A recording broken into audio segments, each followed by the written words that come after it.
Hello, everyone. Welcome back to another episode of Kicking Balls, where today we're going to be talking about Norwich and their transfer window as they return back to the Premier League and actually look to make some business to keep themselves up in the Premier League this season, as opposed to last time where they were pretty quiet and inevitably got sent down in comfortable fashion.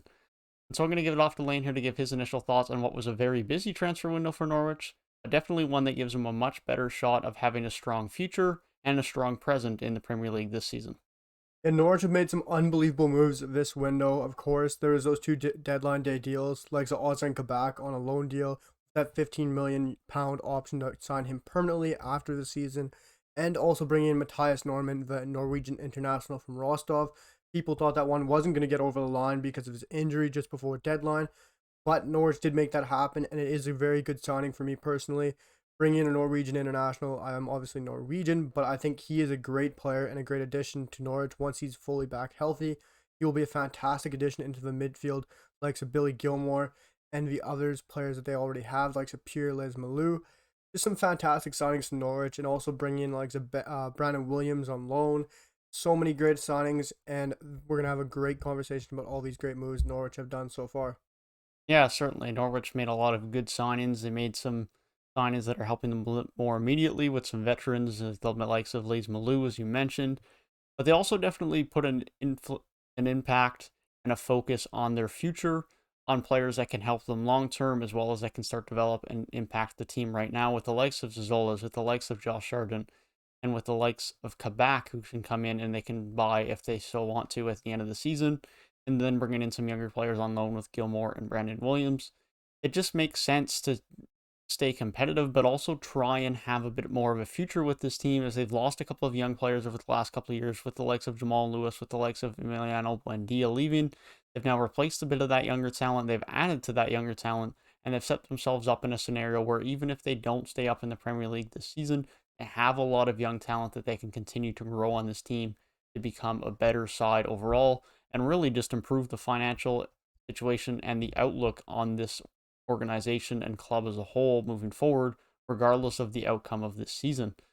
And one of the most notable things for this team as well that doesn't get talked about for this transfer window is how many dead players, how many dead wages, and older players that they got rid of this summer. There was an absolute abundance of departures. I think you could argue, though I don't know the true numbers on it, one of the biggest clearouts of clubs in all of European football as far as how many players were loaned out or were transferred out on freeze. It's around 16 or 17 for Norwich for guys that left the club. They have completely flipped around the nature of this club, the age of this club, and the direction of this club moving forward in the next couple of years. Yeah, they've done a complete Crystal Palace and wiped out a lot of the veteran leadership, but also keeping some key players at the club. They've also wiped out the likes of the contracts, like you said, some dead wood, some dead weight. Got out of the clubs like Steeperman, who's been there for quite a while, Vranic. Buendia left, that isn't dead weight, just a huge loss.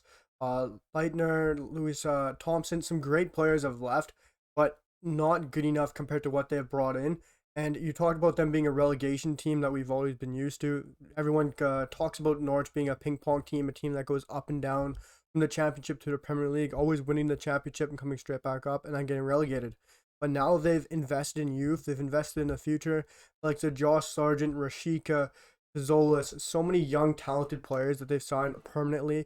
Ozan Kabak will probably stay with the club. I don't see him going back to Schalke. I think this is a great move for Norwich to sign there on a permanent after the season, and just what they've been able to do to help Daniel Falca out with this lineup and this roster is going to help not just them this year, but it will help them if they tend to get relegated this year. I think it'll give the young talent a year in the championship to learn the system, improve, and then stay up and solidify themselves as a Premier League club because these signings they've made are so young, so hungry, and just some exciting talent. And the Norwich board in the past have brought Daniel Falker with absolutely no tools. They've made no signings in the past. Last couple of years they're in the Premier League. He's had nothing to work with, no extra signings, and it's been Timu Puki on his own.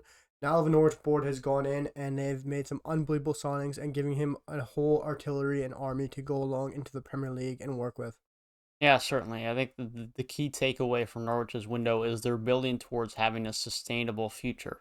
There's actually a reason to look ahead now, regardless of what happens this season, and say that this can be a consistent Premier League side.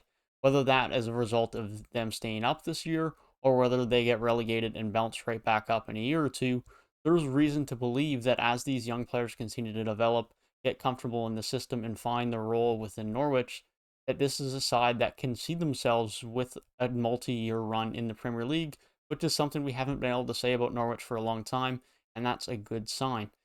Now, as you mentioned, that departure of Emiliano Buendia was a big loss, but it's also a big part of what has allowed them to build this future, to be able to sign these young players, to look towards the future and actually have a core group moving forward, because their net spend is only a bit over 30 million.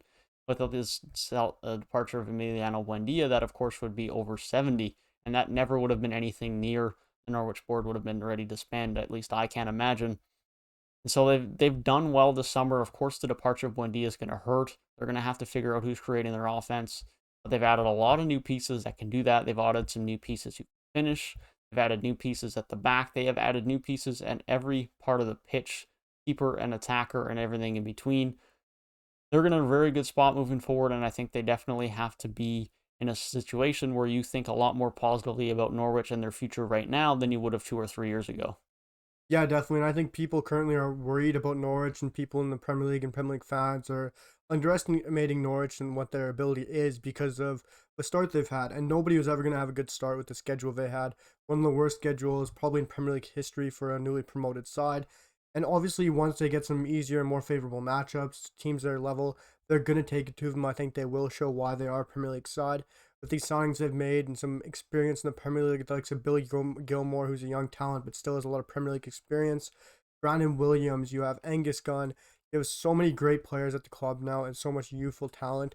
And those deadline day signings they made with Ozan Kabak, who already played for Liverpool, got some experience at a top club, and also Matthias Norman, who is a great sign. I can't reiterate that enough.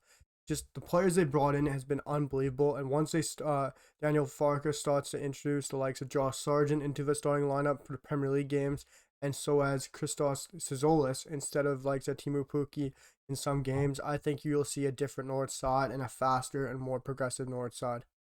Certainly going to be an exciting time for Norwich moving forward. Have a lot of young players to integrate, a lot of young players to continue to develop and make this side a more exciting and more impactful team in the Premier League. Their next two games are Arsenal and Watford, finally giving them an actual game that they can compete in the Premier League as opposed to their absolutely brutal schedule of Liverpool, City, and Leicester to start things off. And so the 11th and the 18th, Arsenal and Watford are going to be games to watch for Norwich, and when we will truly get a bit of a test of how Norwich will fare in the Premier League this upcoming season. But that is our thoughts on what has been a very interesting, a very busy, and what we think to be a fairly good transfer window by Norwich. Let us know down in the comment section what you guys think of Norwich's transfer window, the players that have left, the players that have come in, the fees that have been received. Let us know what you guys think down below. If you did enjoy the video, be sure to leave a like down below and subscribe to the channel if you are new. And if you want to hear our thoughts on other things off season and transfer window, then be sure to click the box on the right hand side of the screen. With that being said, I hope you guys have a great rest of your day, and we'll see you guys in the next one.